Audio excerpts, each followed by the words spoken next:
It's Donald Lewis, and I'm tickled pink to start today's service with a quotation from Monty Python. And now for something completely different. Today's special music is brought to you by a ukulele band, which is weird enough, but it's also the first time in the history of the fellowship, as far as I know, that this has happened.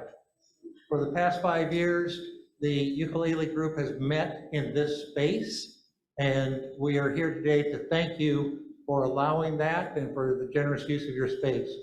Also, for those of you who are wondering if a ukulele has enough gravitas to be played in a service, we had that same question, and we're going to find out together. Please, after the service, come talk to us about the joy of playing the ukulele so that you can get to know us and that we can get to know you.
Well, I think you've answered our question very well.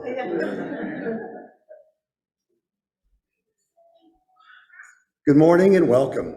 My name is Mark Witherspoon, and I serve on the Fellowship Board of Directors. I want to thank you all for being here today and extend a special welcome to any visitors. If you would like more information about the Fellowship, please visit the welcome table in the fireside room or sign our virtual guest book at uufames.org/guestbook. Whether joining us from home or here in Fellowship Hall, we invite you to stay after the service for Coffee Fellowship, where you can introduce yourself and join in conversation with kindred spirits. We have a few announcements. The Sunday Services Committee would like to let everyone know that on Sunday, June 25th, that's next Sunday, we will be streaming the Sunday services from the UUA General Assembly. Everyone is invited to gather at the UFA building, and you can plan to connect to that 90-minute service via Zoom. Look for more details in the next weekly email.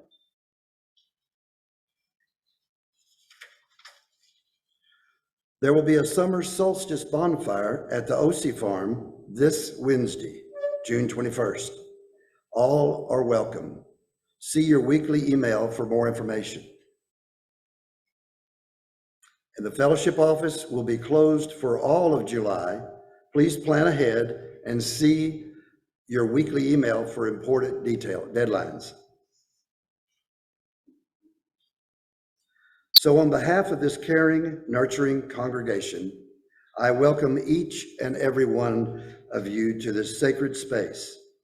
Here we invite you into an experience of transformation, hope, renewal, and connections, which may inspire you to understand life in new ways. Thank you for joining us today.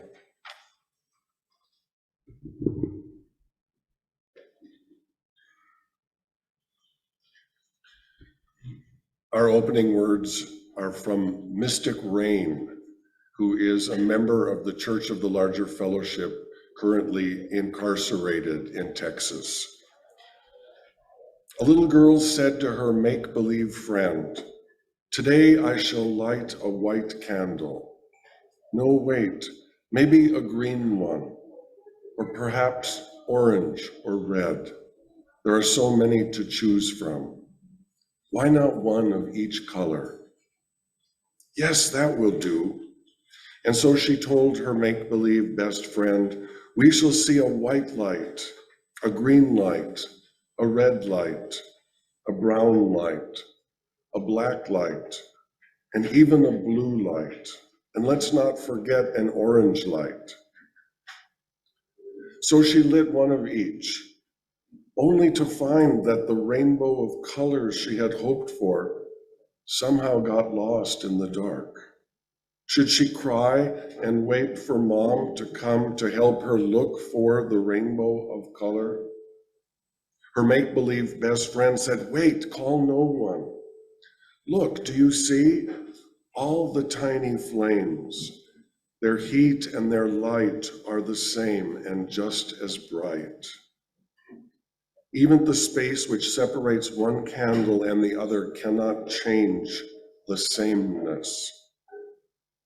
Colors like skin and like the many dresses were only robes, which neither added nor subtracted anything from the flames of the chalice. Colors are stronger than light, seeing the same flame in one as in the other."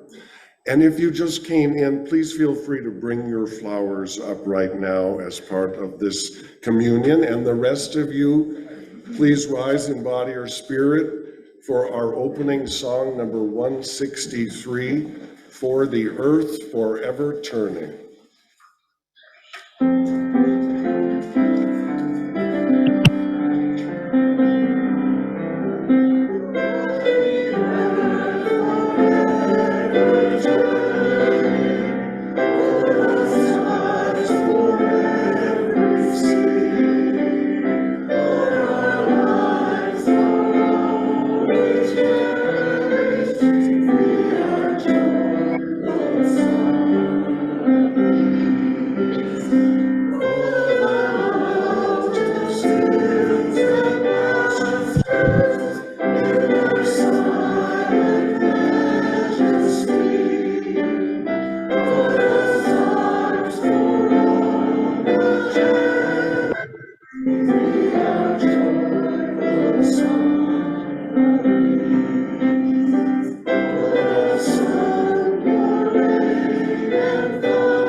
Good morning, Central Iowa and beyond.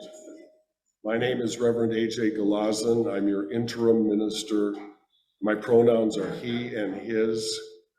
And wherever you are on your spiritual, ethical, or questioning journey, you are welcome here.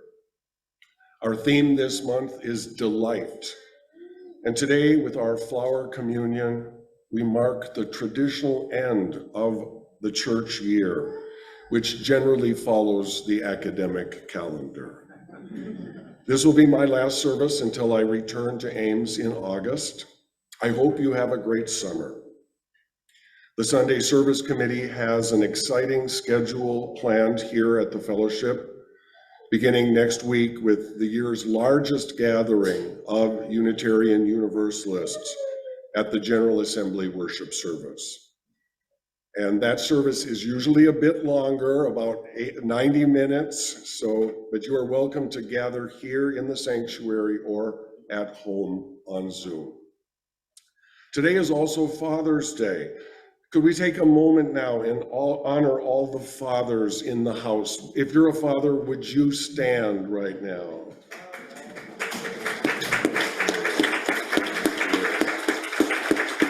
Thank you, fathers. I found this prayer from Amy Jones. We hold love for those who have lost fathers and for those fathers who have lost children.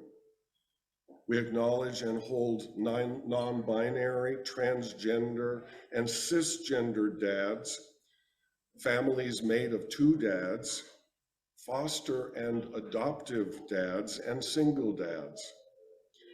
We hold and work to lift up all fathers of color and those fathers raising children of color. We hold fathers kept apart from their children by borders and war. We hold fathers and children who have lost connection, children who have been disowned or abandoned by their fathers, and the father figures who step in. We hold those longing to be fathers. We hold those who may be full of questions about their biological fathers. Most importantly, we hold and thank the dads, the papas, the daddies, and all who show up every day to give their all to the children who need them. Human relations are complicated. May it be so, and amen.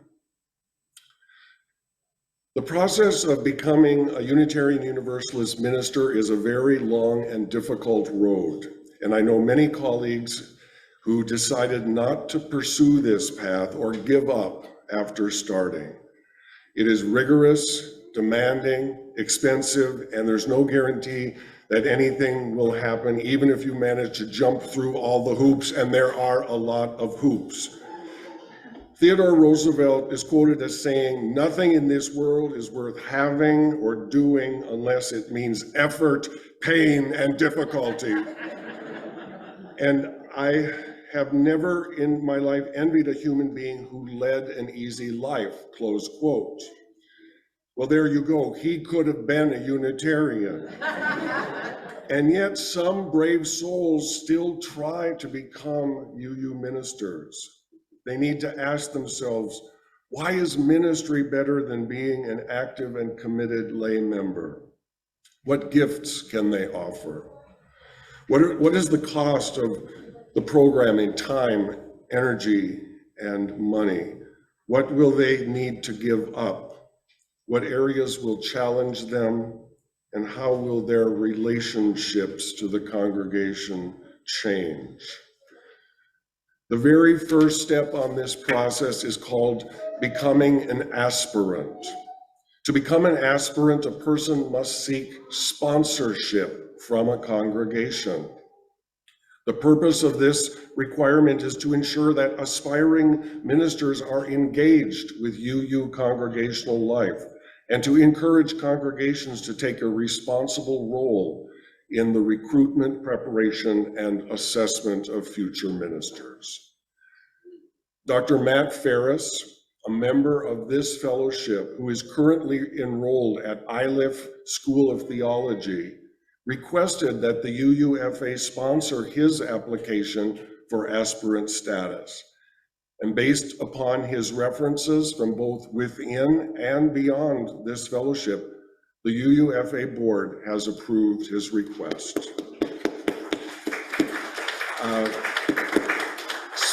Sponsorship is evidence that an applicant is committed to the purposes and principles of the UUA. A congregation is not indicating the applicant is presently ready for ministry. This is the very first step. The final decision is made much farther down the road. So what are the requirements for ministry? And here I quote from the handbook. All candidates must have satisfactorily completed all educational and skill training programs and demonstrate qualities and aptitude as determined by the Ministerial Fellowship Committee. These include, but are not limited to, satisfactory completion of an approved clinical education, CPE in a hospital, and an internship, have completed the required reading, have undergone an approved career assessment program, psych test, be able to demonstrate an understanding of and experience with UU congregational life based on at least 2 years of active involvement, must demonstrate a strong motivation for ministry, must be sponsored by a member society, sponsored, and must demonstrate a balanced and healthy personality, a capacity for self-understanding, a concern for others, and ministerial leadership skills. The committee will further require that the candidate be well informed on the history and development of Unitarianism and Universalism, familiar with the bylaws of the UUA, and fully committed to the purpose, objective, and guidelines of the Unitarian Universalist Ministers Association. A candidate shall also have a Master of Divinity degree or its equivalent from a theological school approved by the committee. Close quote. Are you still with me? Is sponsorship like having a ministerial intern? No. Sponsorship and internships are very different. An intern is contracted with the congregation and the minister for supervision as a learner for an agreed amount of time. The intern is acting in a professional ministerial capacity, even though ministerial credentials have not yet been granted. Interns are evaluated and held accountable in a structured way that is not appropriate for someone that the congregation sponsors. A sponsored aspirant will participate as a layperson, not a minister, and this is a very important distinction. Although Matt will be aspiring and learning to act and think like a minister, it would be inappropriate for him to claim any specific authority other. This seems like a possibility for the congregation. What's in it for you? What's in it for the congregation is the opportunity to play a pivotal role in promoting responsible and well-prepared leaders for our religious communities and Unitarian Universalism in general. It should not be burdensome. In fact, both congregations and aspirants have expressed pride and enthusiasm about the opportunity to work with each other. Now, I don't blame you if you have questions about anything I have just said. I've gone through it very quickly.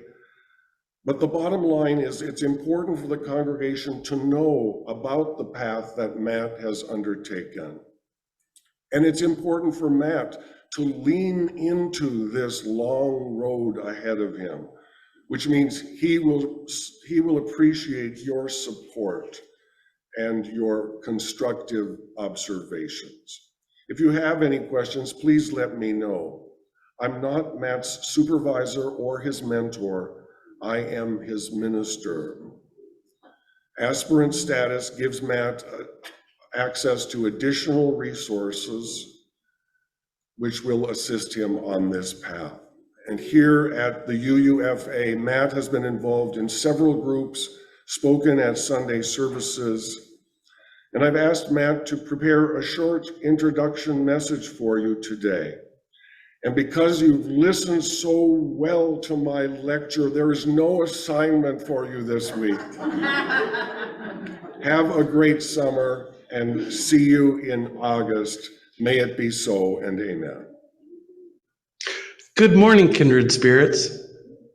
I come to you today from Swannanoa, North Carolina, with a deep sense of gratitude.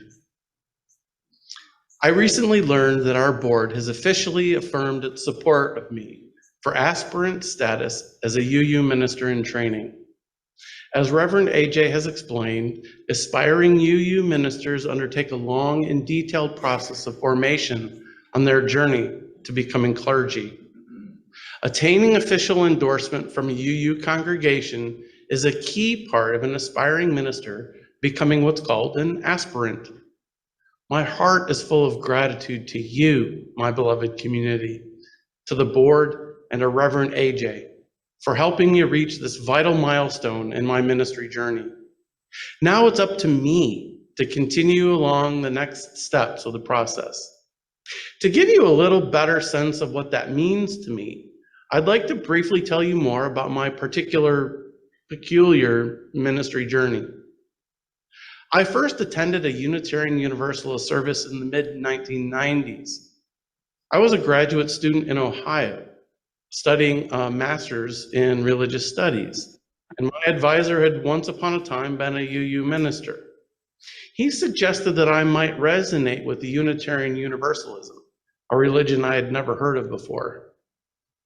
I attended a local service and was enthralled. During the service, the minister invoked the name of Black Elk, a visionary Lakota holy man. I was shocked that Black Elk could somehow be part of this sort of kind of maybe slightly Christian religious service. At the time, I thought that the Ohio congregation should be called something like the Church of Social Justice. That's because I didn't yet grasp the scope, depth, and diversity of Unitarian Universalism's approach to living well. I wasn't converted that day, but unbeknownst to me, Unitarian Universalism had grown roots in my soul. After my master's in religion, I went on to earn a PhD at Graduate Theological Union in Berkeley in their unique interdisciplinary studies area program. Religious pluralism was a theme of my work, along with the striking ways in which philosophy is like religion and religion is like philosophy. Basically, I was pursuing a rigorous process of answering a seemingly simple but quite complex question. What does it mean to live well? As an aspiring UU minister, what does it mean to live well is still my question. To put it in evangelical Christian terms, you could say I'm convicted and converted.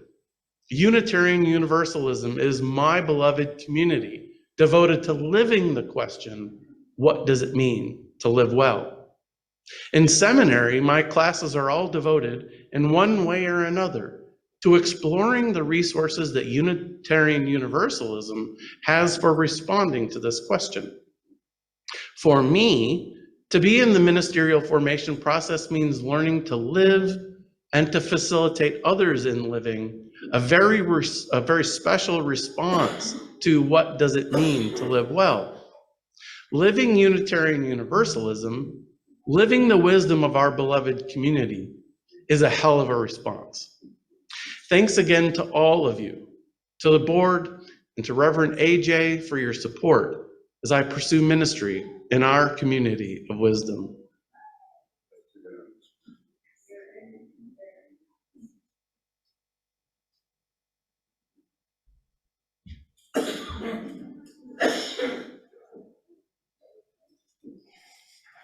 Ours is a welcoming community where we find connection, a spiritual community where we find meaning, a sharing community where our joys are amplified, a caring community where our sorrows are lessened. It is a tradition in our community to take this moment to share our joys and sorrows and acknowledge the mutual support we have for one another as a community. This is a time of sharing. If you would like, you could come forward to the microphone over here, state your name, and share a joy or sorrow, and I will light a milestone candle for you. And when we finish here, we'll move into our virtual community to share their milestones.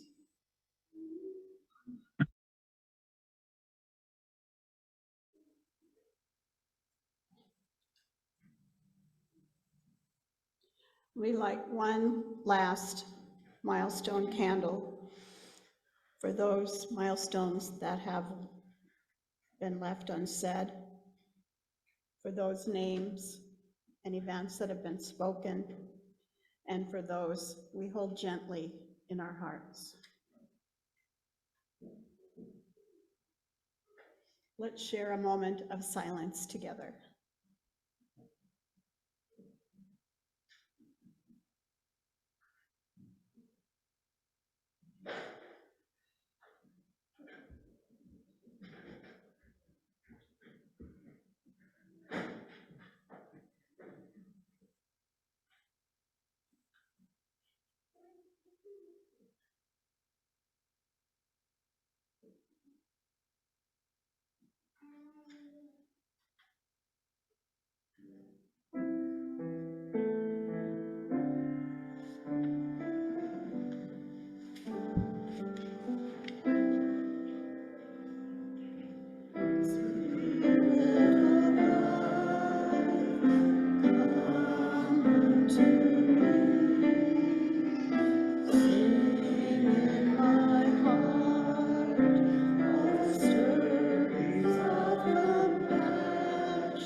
The Story of Norbert Chopek's Flower Ceremony by Reverend Teresa Schwartz and Reverend David Schwartz. Norbert Chopek's mother was a devout Catholic, his father agnostic.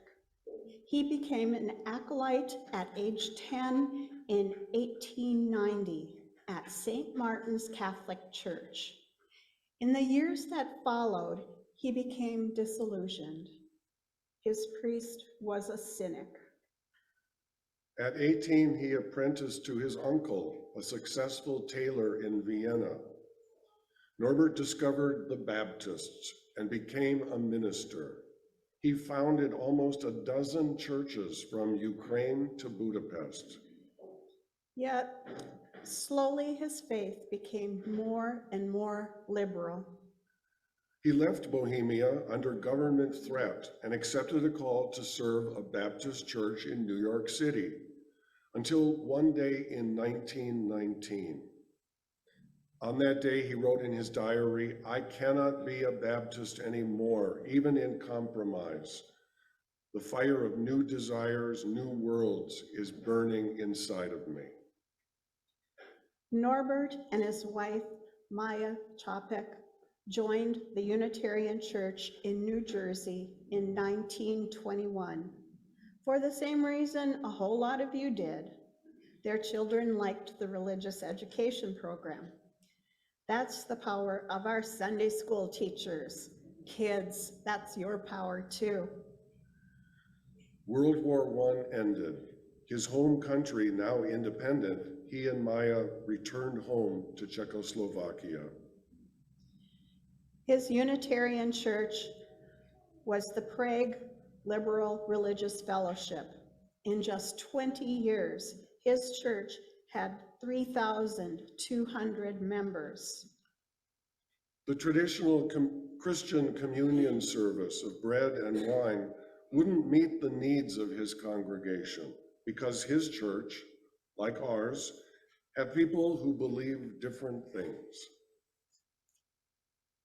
Chopek turned to the beauty of the countryside, to the beauty of the flowers. In 1923, he developed the flower ceremony. He asked his congregants to bring a flower to church from their gardens, the field, or the roadside. He invited each person to place their flower in a vase. There was the church community no less unique for being united. Following the service, each person would take a flower from the vase, a different one from the one they brought. Chapek was a visionary minister with a church ahead of its time, a bold church, a church thinking beyond its doors, beyond what it thought was possible.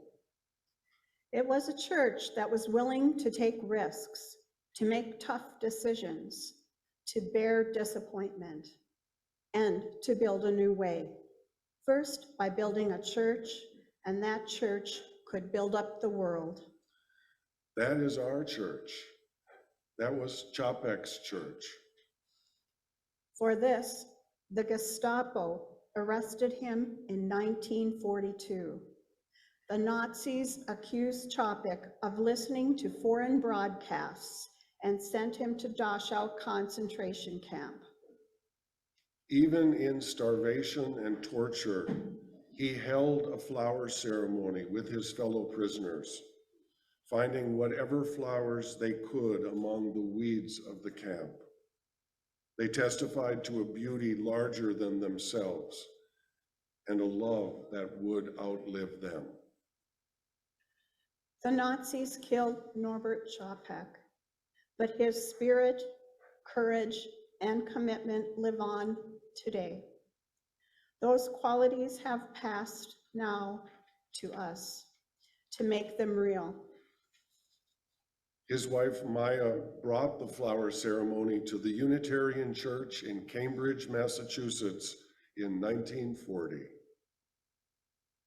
What we are about to do is not a historical reenactment of something over and done, but an affirmation of our continuity with the generations of struggle for ever widening liberty. This flower ceremony, lovely as it is, isn't a diversion from ugly reality, but a gentle fierceness which proclaims that in the midst of the sinister, there is always the light of beauty.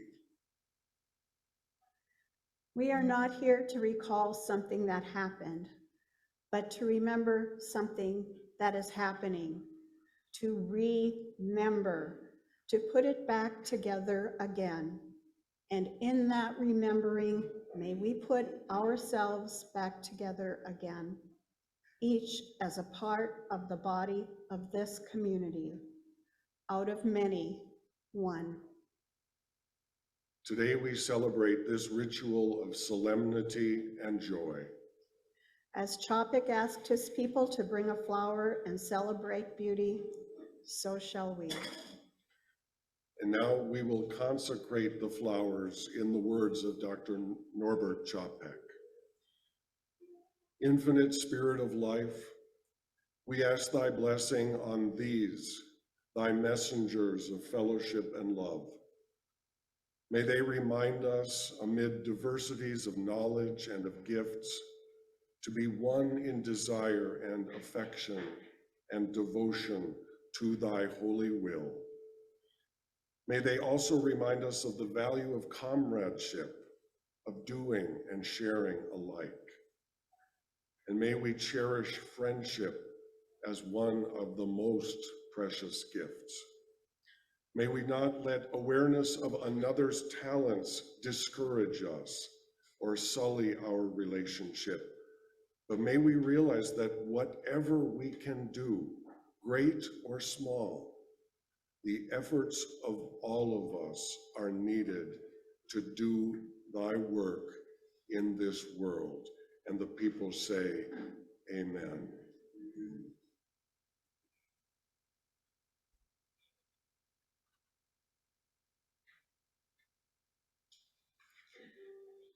We will now give and receive the offering. Please know that this morning, half the non-pledge offering will be donated to the Ames chapter of the NAACP. The NAACP's mission is to ensure the educational, social, economic, and political rights of all people, and to work to eliminate racial hatred and discrimination. The Fellowship Board has also voted to be a sponsor of the chapter's Juneteenth celebration that was Saturday, June 17th at Banshell Park. The other half of our offering will support programs here in our fellowship that make this a community of transformation. We'll pass the baskets here in Fellowship Hall, and those at home, you can visit uufames.org/give to make your contribution today.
It is now time for us to share in the flower communion.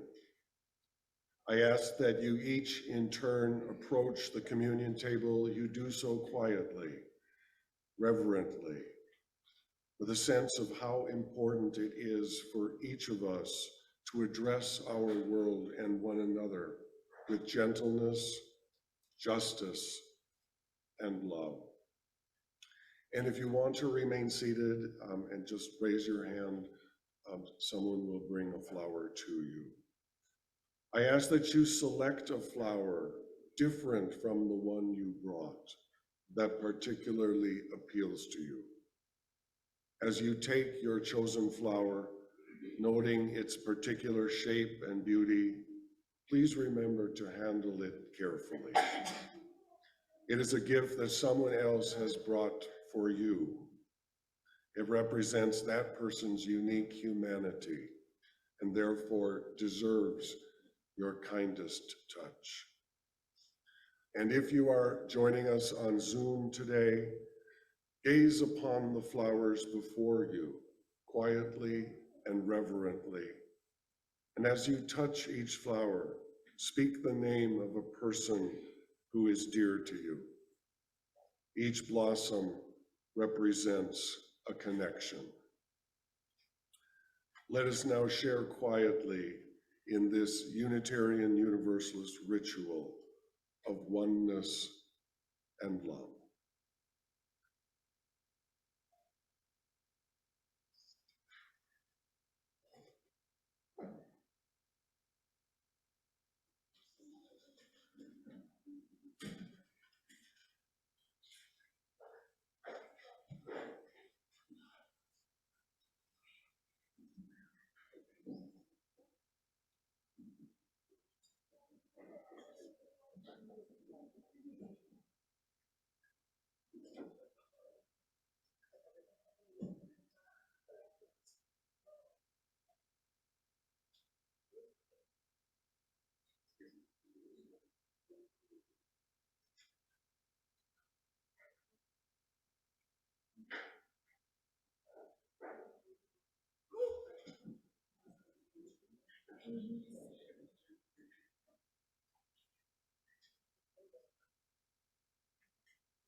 Something so tender and so alive we now hold in our hands.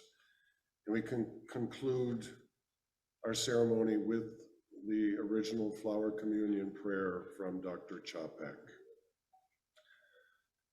In the name of Providence, which implants the seed, the future, and the flower in our hearts, the longing for people to live in harmony. In the name of the highest, in whom we move and who makes the mother and the father, the brother and the sister, the lover and the loner, what they are. In the name of the sages and great religious leaders who sacrificed their lives to hasten the coming of the age of mutual respect, let us renew our resolution sincerely to be real brothers and sisters, regardless of any kind of bar which estranges us from each other. In this holy resolve, may we be strengthened, knowing that we are God's family, one spirit, the spirit of love unites us, and we endeavor for a more perfect and joyful life. And the people say, amen. Please rise now in body or spirit for our closing song, 305, De Colores.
Just before he was put to death in Dachau, Dr. Chapek wrote this prayer, reflecting on his own life and the state of his spirit. It is worthwhile to live and fight courageously for sacred ideals. Oh, blow ye evil winds into my body's fire, my soul will never unravel. Even though disappointed 1,000 times or fallen in the fight and everything would worthless seem, I have lived amidst eternity. Be grateful, my soul, my life was worth living. Whoever was pressed from all sides but remains victorious in spirit is welcomed into the choir of heroes. Whoever overcame the fetters giving wing to the mind is entering into the golden age of the victorious. Go now, friends, in peace and courage.